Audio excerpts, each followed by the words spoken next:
विरोधकांच्या निवडणूक पुढे ढकलण्याच्या मागणीवर भाजपनं आता टीकास्त्र डागलंय। महाराष्ट्रातील कार्यकर्त्यांच्या निवडणुका टाळण्याचा हा डाव आहे असं केशव उपाध्यांनी म्हटलंय। निवडणुका पुढे ढकलण्याची भूमिका महाविकास आघाडी कार्यकर्त्यांना पटणारी नाही असंही उपाध्ये म्हणाले। जनतेवर अन्याय करणारे कार्यकर्त्यांवर अन्याय करण्याच्या भूमिकेत आहेत असं उपाध्यांनी म्हटलं।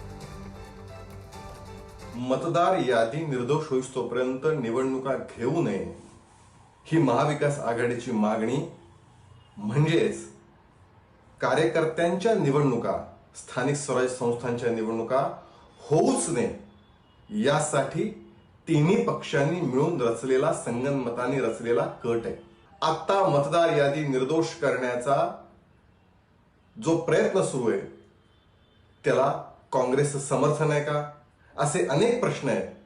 खरं म्हणजे किमान आपल्या कार्यकर्त्यांवरती अन्याय तरी होऊ नये यासाठी तरी महाविकास आघाडीच्या नेत्यांनी निवडणुकीला सामोरं गेलं पाहिजे।